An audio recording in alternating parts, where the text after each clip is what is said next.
Good afternoon, and thank you for joining us today. This is Lisa Benson with iShade. I want to welcome you to our webinar, Life in a Medium-Sized Public Accounting Firm. I want to introduce you very quickly first to Mr. Jeff Phillips from College Frog. Jeff literally put together the Meet the Firms week and is going to introduce our speaker. So, Jeff, are you there?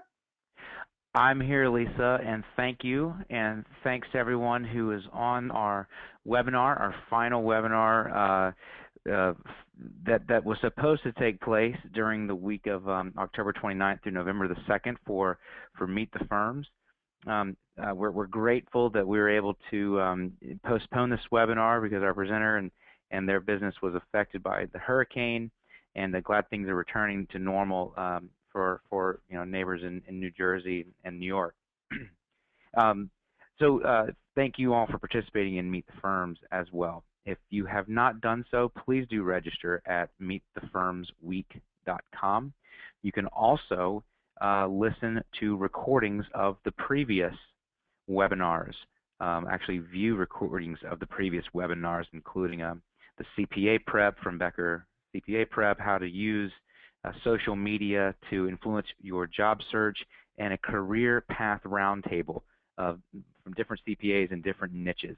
So a lot of great content out there for aspiring CPAs.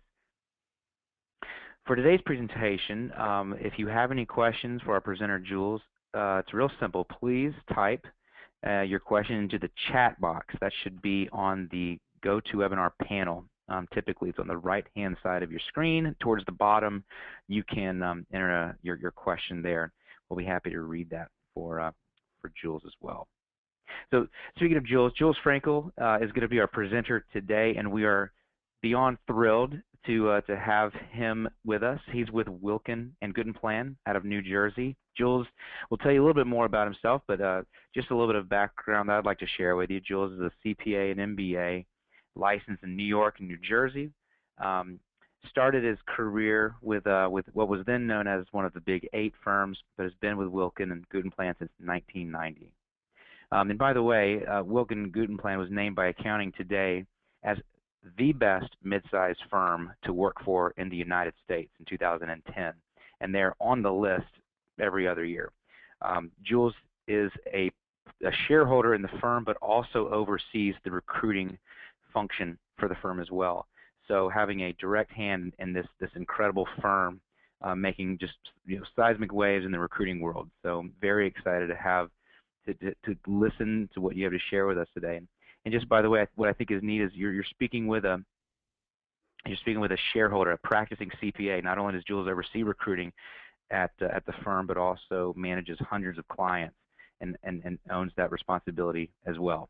So with that said, Jules, I'll pass it over to you. And once again, thank you for your time and your firm's time, and we're grateful to have you. So, Jules, it's all you. Thank you so much. My pleasure.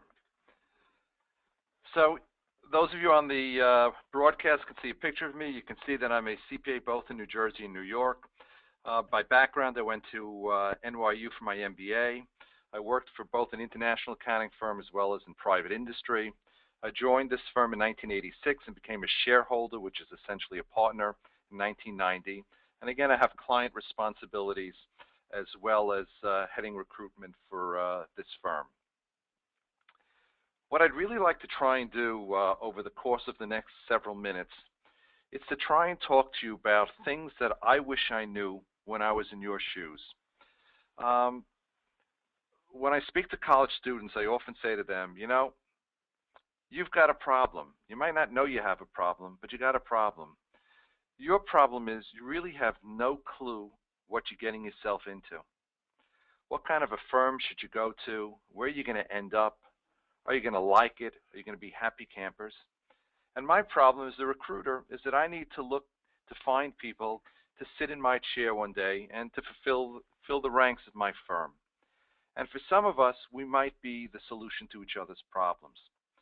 So what I'm going to do with you is share with you, first of all, a little bit of background about my firm. And the reason I'm sharing the background is so you can understand something about what a mid-sized firm does as opposed to a large firm. And then we're going to, in a little while, borrow from Mr. Letterman the top 10 reasons why people like being in mid-sized firms. Our firm, Wilkin & Gutton Plan's main office is located in East Brunswick, New Jersey. We have a satellite office located in Manhattan. We were founded in 1983. We now have 8 shareholders, 4 principals, and approximately 70 professionals. We have been consistently rated as a best firm to work for, as was mentioned. 2008, 9, 10, and 11, we've made the list of Accounting Today's best firms to work for nationally. And in 2010, we were rated the best mid-sized firm to work for in the country. And similarly, there's a survey in New Jersey put out by an outfit called New Jersey Biz, and we have been on that list. It's not just accounting firms, every year from 2005. And in 2007, we were rated the #1 medium-sized employer, not just CPA firm, in the state of New Jersey. Types of services that you'd find typically in a mid-sized firm is you'd find business advisory services, business evaluations, which are used in situations like divorce or a sale or a purchase of a business, compilations, reviews, and audits, employee benefit plan audits, forecasts and projections, sometimes called budgeting, litigation support, tax planning and preparation, as well as trusts and estates. And I'll be talking about this a little bit later, but when I compare these types of services, what I was exposed to in a very large firm was much more limited than what I got to see in a mid-sized firm. And again, I'll be touching on this in a couple of minutes. The different industries that our particular firm touches is we do a ton of closely held and family held businesses. That's quite typical of what you'd see in a mid-sized firm. Our firm happens to have a specialty in both condominium associations and cooperatives, and we service about 750 in the New Jersey, New York area. Assisting high net worth individuals, medical practices, we also happen to do somewhere between 80 and 100 professional athletes, primarily baseball players, some nonprofit organizations, and a lot of real estate as well. The place that I really want to start is by having you ask yourselves a question. And that question is, what does success mean to you, or what does success look like to you? And I'm going to suggest to our listeners that the definition of success is not identical for every person. I'm going to suggest to you that success should mean different things to different people. For some people, what success means is money, and clearly there's nothing wrong with that, and that buys you a quality of life. On the other hand, success to some people means a work-life balance. How much time am I spending at work? How much time am I spending with my family? How does that balance work? For others, and I know that we're geeky accountants and we're not supposed to have feelings, etc., but for some, success means feeling like you're making a difference. Maybe it's in a client's life. Maybe it's in a particular organization that you work for. And therefore, I believe that there is more than one path to success. There are multiple paths to success. It really depends on how you define success for you. And I would say to a college student, don't think about what your professor defines as success, or what your parents define as success, or what a friend does or a sibling does. You got to figure out what's right for you. What's going to make you a happy camper? And basically, if you're looking in the accounting world, you have 4 primary options or paths to success. You could be in public accounting, you could be in private accounting, you could be in the nonprofit world, you could be in government accounting. And I would tell you that no matter which of these areas you're in, you can be successful if this is how you define success for yourself. The combination of the money that you earn, the position that you hold, the responsibility that you have, whether you like coming to work, whether you like the people that you're working with, whether you have a balance between your life and your family, whether you are in a situation where you have to find what's going to make you a happy camper, and you find that situation. So the purpose of this particular seminar is to help you compare and contrast what a career is like in a large firm to a career in a mid-sized firm. But again, I don't want to in any way sell you, so to speak, that a medium-sized firm is right for you. What I want to sell you on is that while you're in school, while you're listening to your professors and you're trying to get A's and you're trying to get a good grade point average, what I'm going to try and sell you on is that you ought to be thinking about, what does success look like to you? What is it going to look like 5 or 10 years down the road? And how do you figure out how to reach that particular goal for you? Again, not the goal that your parents set or your professors set or family sets, etc. And we're going to come to this in about 30 seconds.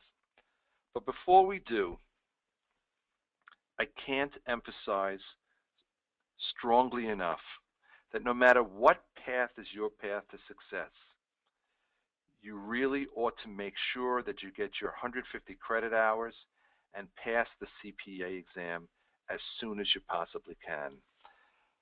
For those that don't know what the CPA stands for, most people think it means Certified Public Accountant. For those of us that have been in the field for a number of years, it stands for Can't Pass Again. I say that tongue-in-cheek, of course, but the longer that you're out of school, the more the world changes and the harder the exam gets.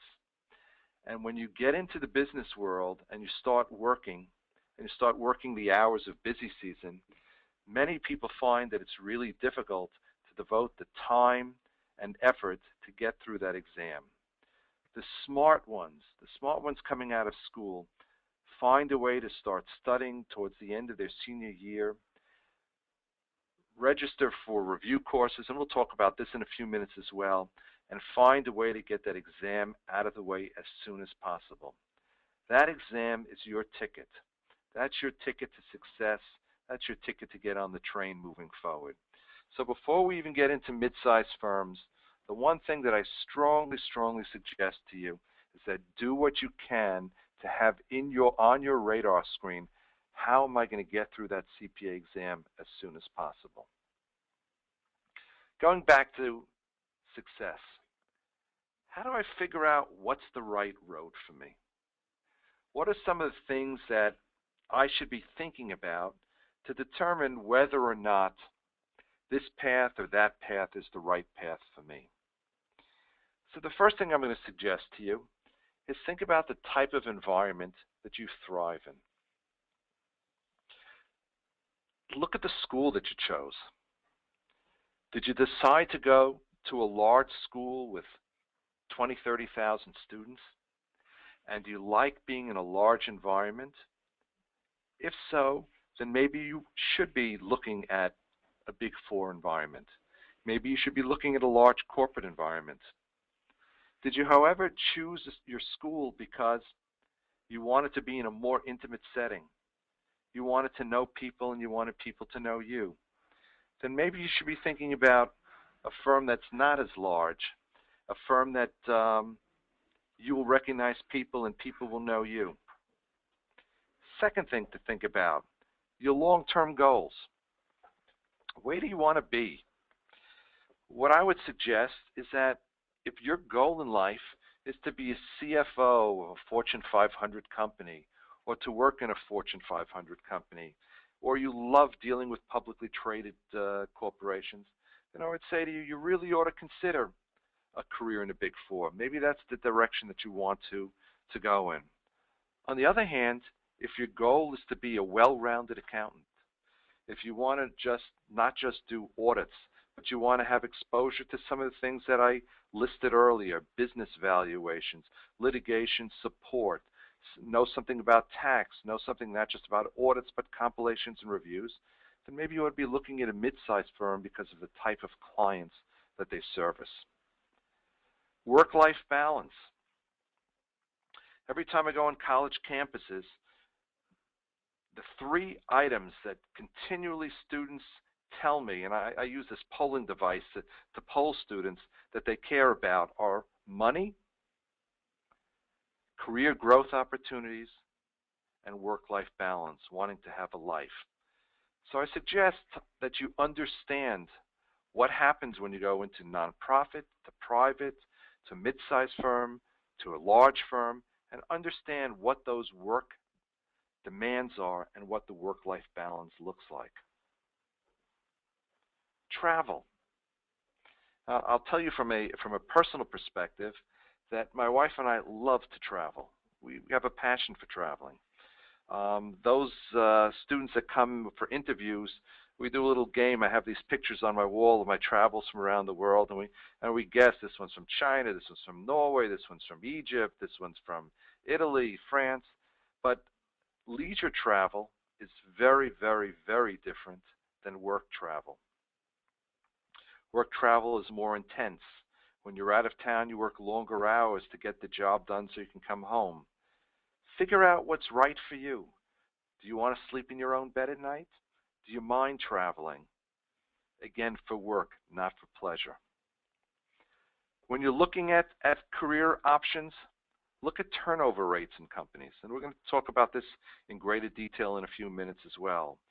Are you looking for an environment where there's longer-term relationships? Or are you looking for an environment where there's shorter-term relationships and there's a lot of turnover?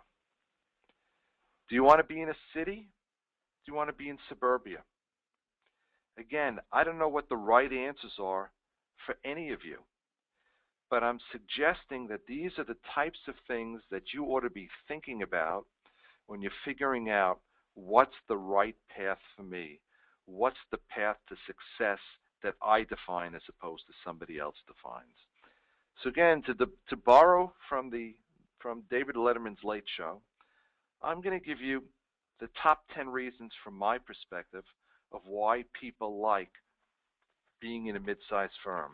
And again, it's not necessarily for everybody, but hopefully this is something that you'll be thinking about. Reason number one, you're not just a number. Everybody knows your name.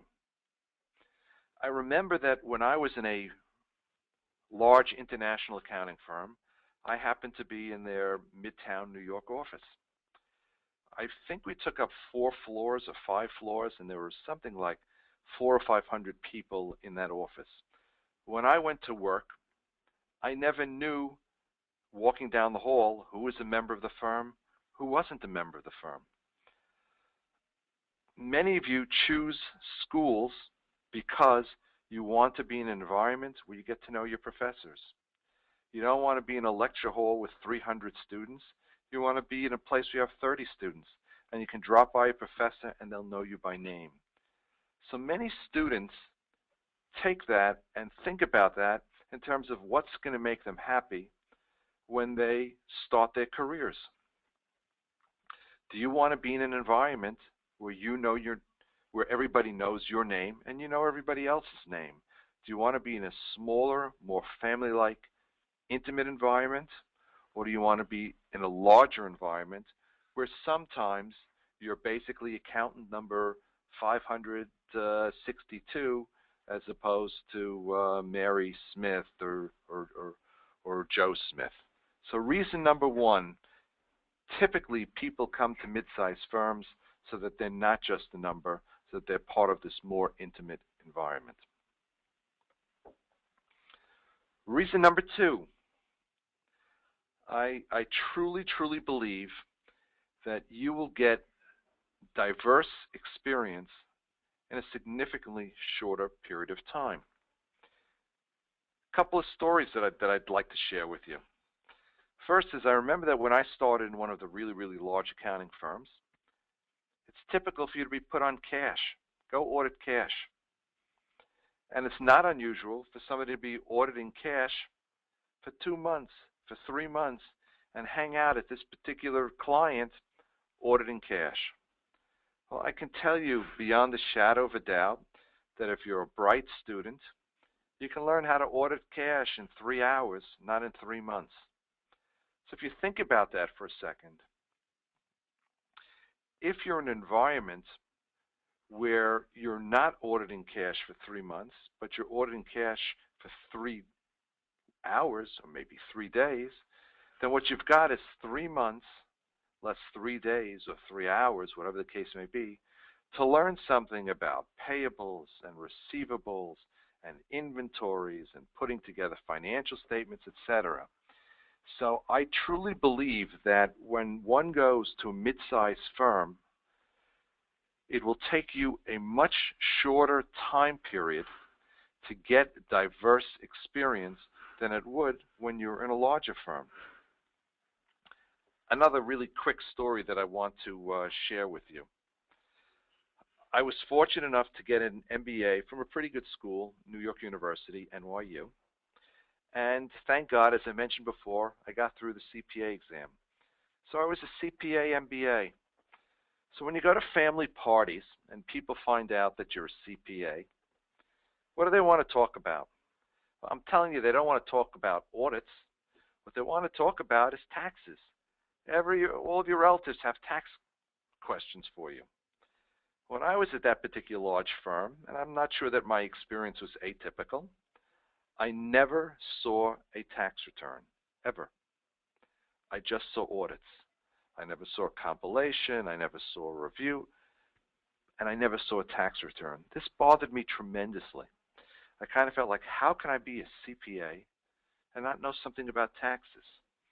So at night, there was a little ad in a New York newspaper. It was put out by H&R Block.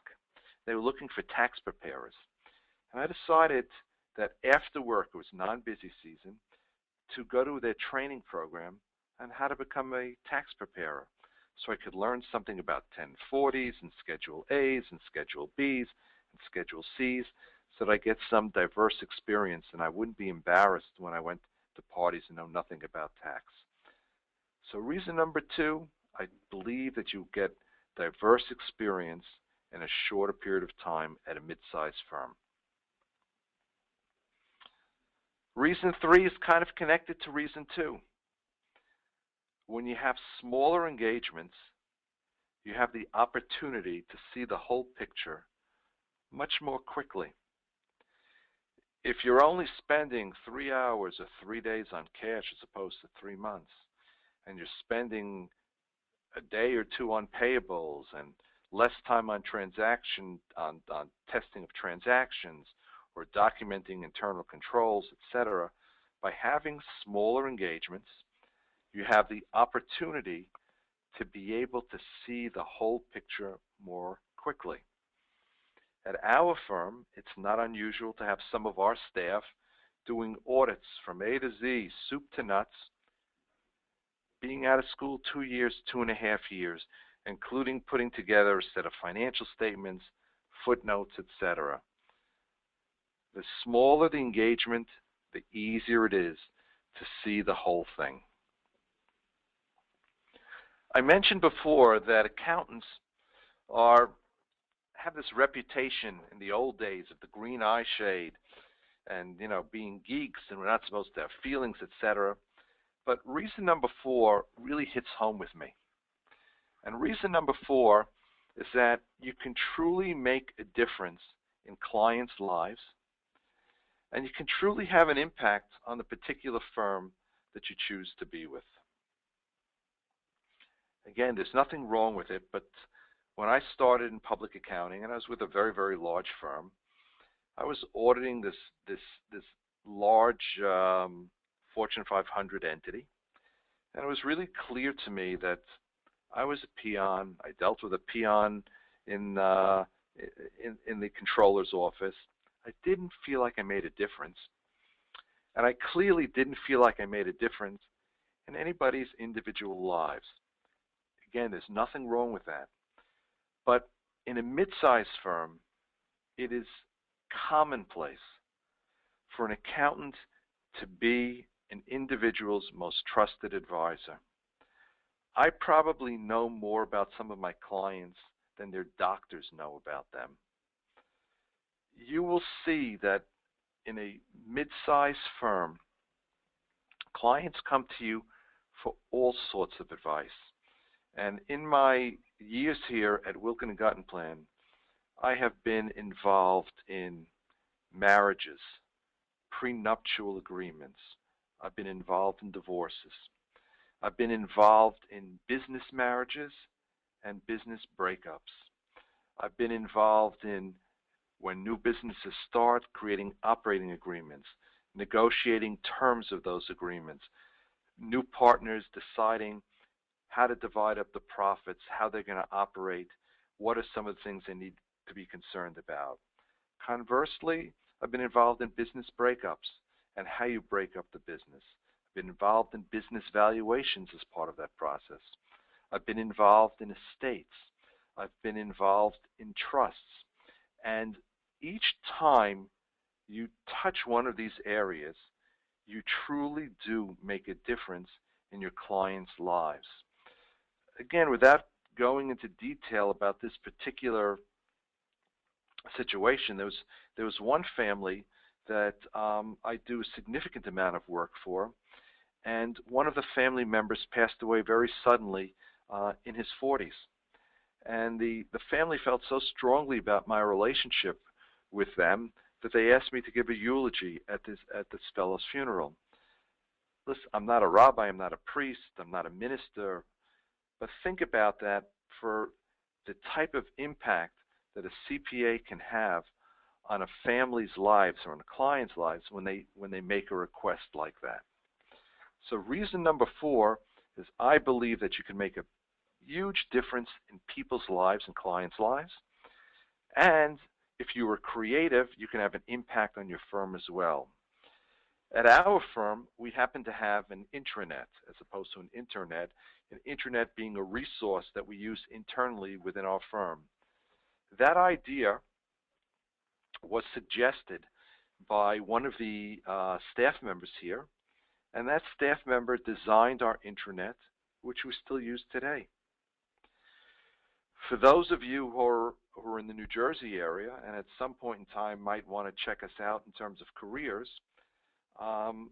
we have on our website a little quiz that you can take to be ready for your interview here. That quiz was designed by a staff member, and another staff member actually met with me today to help update that quiz. Reason number 5. If you decide that you're going to be working in a large firm environment, then the vast majority of the time you should be prepared to know that 60, 70 plus hour work weeks are not out of the question and are pretty common. Mid-sized firms normally do not have that type of work week. And here the question goes to, what type of work-life balance do you want? Again, it's just my experience, and this is not statistical, but from what I've seen, it's much easier to have a work-life balance that you choose in a mid-sized firm than it is in a larger firm when there's tremendous pressure to be putting in the hours. We run internship programs here, and we'll chat about that in a couple of minutes as well. But I've seen interns, at least in the New Jersey area, work at some of the big 4 firms 70 hours a week while they're in school. That's while they're still an intern. That's before they're on staff. So think about work-life balance and what you want that to look like down the road. Ask about turnover rates. Ask about how long typically somebody stays at a large firm versus how long somebody typically stays at a mid-sized firm.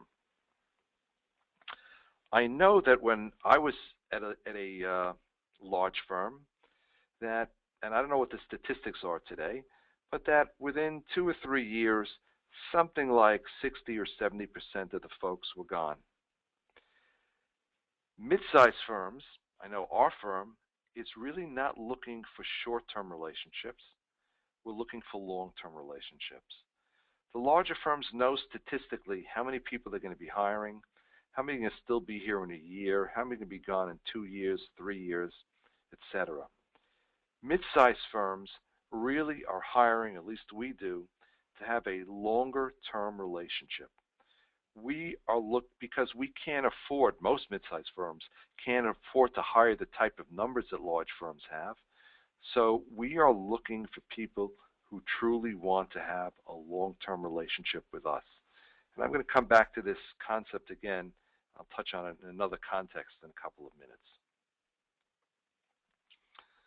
Reason number 7, the accessibility of management as well as other available resources for comments and feedbacks. And I'm going to use my firm as an example here in terms of what you find in mid-sized firms. Our firm has something called an accounting committee. That committee is made up of non-management folks at our firm who periodically get together and make recommendations to the managing partner and to the partners of this firm to make suggestions as to what they like and what they'd like to see changed. I can tell you that not every suggestion is accepted and implemented, but there have been a ton of suggestions that have come from our staff that has been brought through the accounting committee that we've implemented. We have a system here of assigning buddies and mentors so that you have somebody to go to when you have a question that you're not sure how to ask or whom to ask. We have periodic lunches that partners go out with staff to make sure that lines of communication are open. We have a firm administrator who makes sure that she stays in touch with every staff person within the firm, and we have an open door policy here.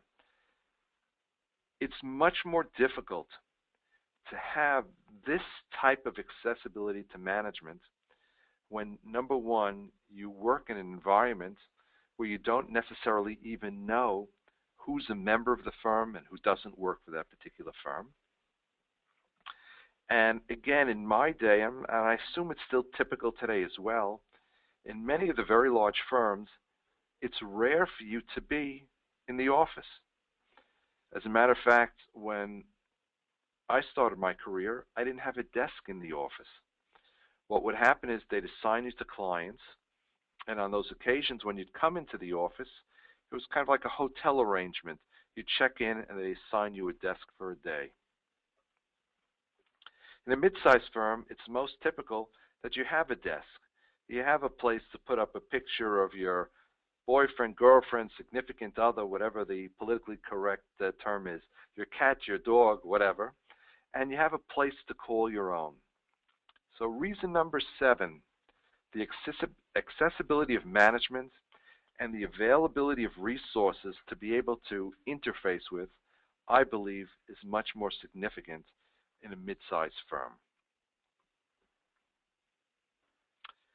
Money, an important aspect. Many of the larger firms that we see today will give you a flat salary that includes whatever overtime you work and doesn't pay for overtime. Some mid-sized firms have taken this approach. Other mid-sized firms still pay for overtime. What I would urge you to do when thinking about money is making sure that you are comparing apples with apples as opposed to apples with oranges. You should figure out if there's a firm that does pay overtime, what's the base salary? What's the typical amount of overtime that the firm pays? And how does that compare to other offers that are on the street? And are the other items like quality of life and people knowing your name, etc., worth the small differential if there is one? I can tell you from firsthand experience, you can make a very, very comfortable living in a mid-sized firm. I mentioned before, my wife and I travel a lot. We happen to have 2 homes, one here in suburbia New Jersey, one in Manhattan. I got 2 kids through college, private education. You can be successful in many different roads. Again, the question is what's right for you. In addition, in a smaller firm, and this might be both a blessing and a curse, there's a closer tie between the pay and performance. And it's much less easy to hide. You can't get lost in a firm of hundreds. In a smaller firm, you'll be noticed, you'll be known for both the good and the bad, but it means that if you're a star, your star can rise and can shine much, much, much quicker than it can in a large firm environment. And your pay for performance can be tied more quickly to how you perform. I tell college students all the time that when you get rid of all the titles, staff accountants and seniors and etc., that there are basically three kinds of people in a CPA firm. There are finders, minders, and grinders. When you come out of school, basically what you are is you're a grinder. You're learning how to crunch numbers, how to do the technical things that you need to do. What you really want to do is you want to advance and try and become a minder, to learn how to supervise people, how to take care of people, how to take care of clients. And the most successful people, unless you have a special knowledge that is incredibly sought after, is that you have to learn how to also become a finder and to be able to learn how to interact with people and find business.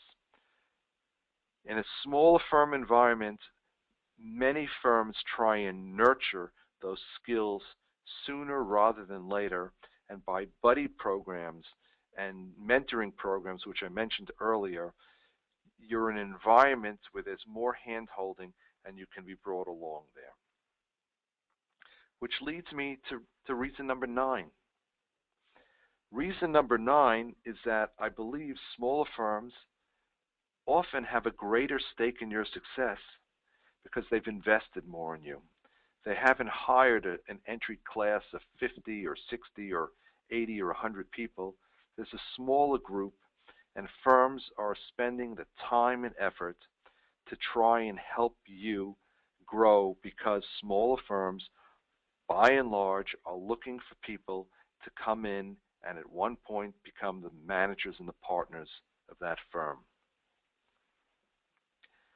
Another thing to be thinking about when you're evaluating which firm to go to is which firm will provide adequate time for me to study for the CPA exam. Clearly, busy season, or tax season as it's sometimes known, people work a lot of hours. But in a mid-sized firm, typically there are less hours that are being worked from the months besides January through April. It might be easier to study for the CPA exam. You might also want to ask, not on your first interview, but down the road, what type of assistance does your particular firm give me in terms of the CPA exam?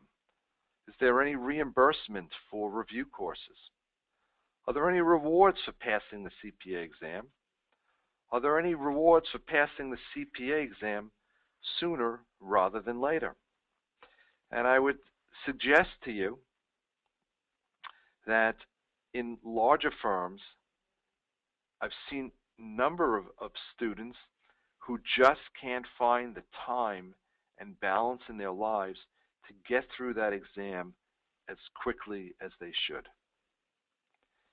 So what I've done over the past few minutes is try and list for you 10 reasons of why students often find life in a mid-sized firm appealing for them and a career path that they think might be appropriate for them.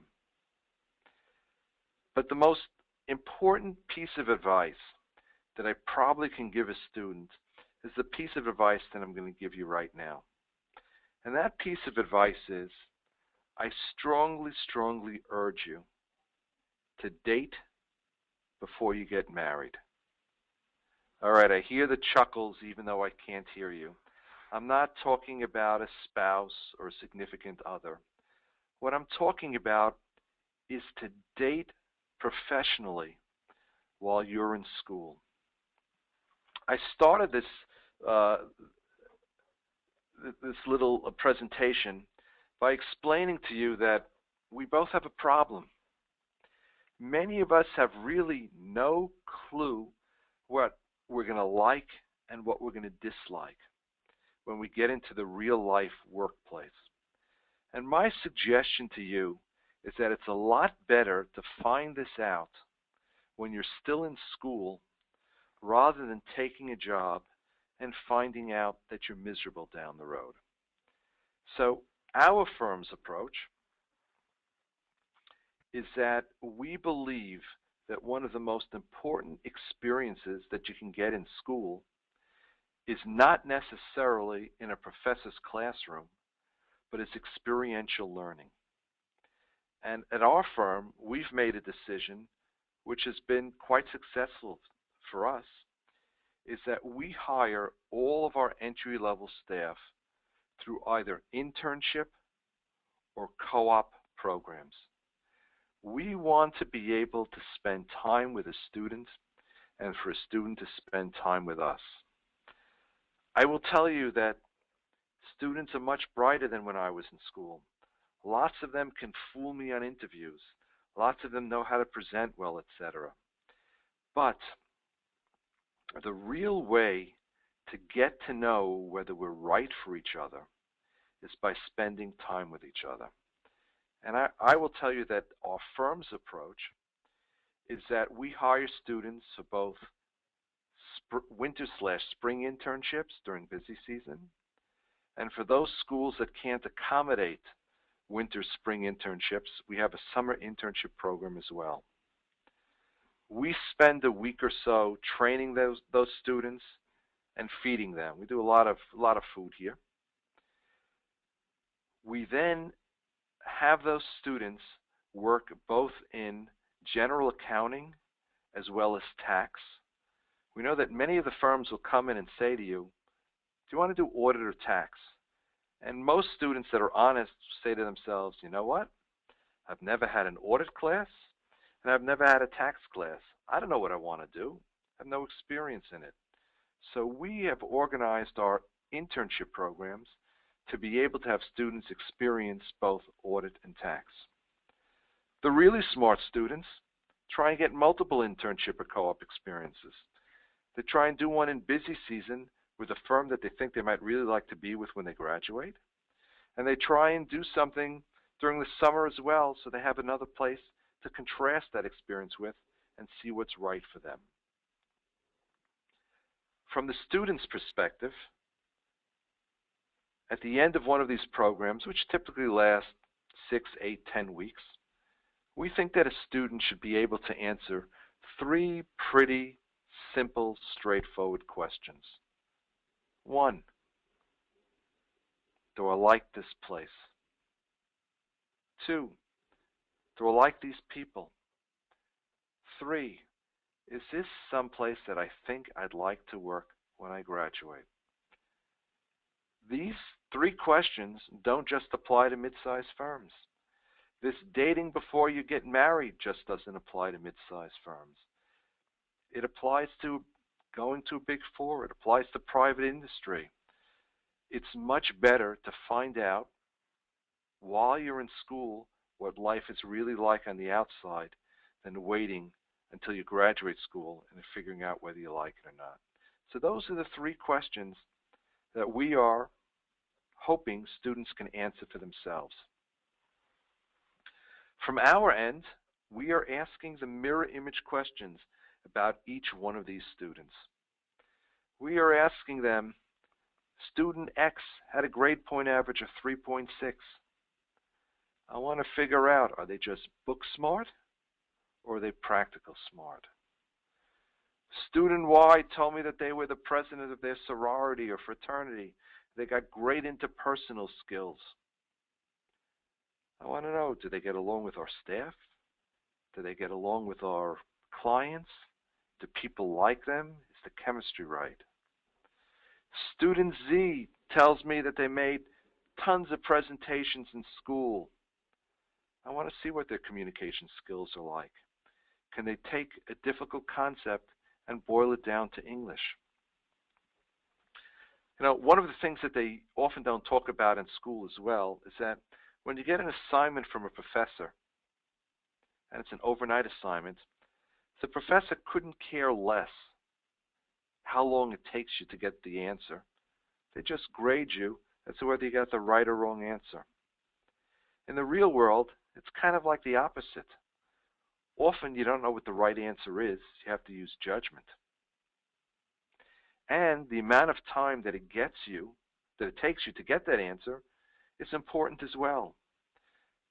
The student that can get to that answer in 2 hours and get to a logical, correct conclusion is a much more valuable person than the student that takes 8 hours to get to the same place. By making sure that you date before you get married, by having some experiential learning, you can help figure out for yourself what's the career path that's right for you. Again, at our firm, after this 6 or 8 week date, both sides evaluate, and if the date is successful, we decide to go to the next level, and that's how we make our entry-level staff offers. So while I've given you 10 reasons to consider life in a mid-sized firm and the type of work that one does in a mid-sized firm, the 2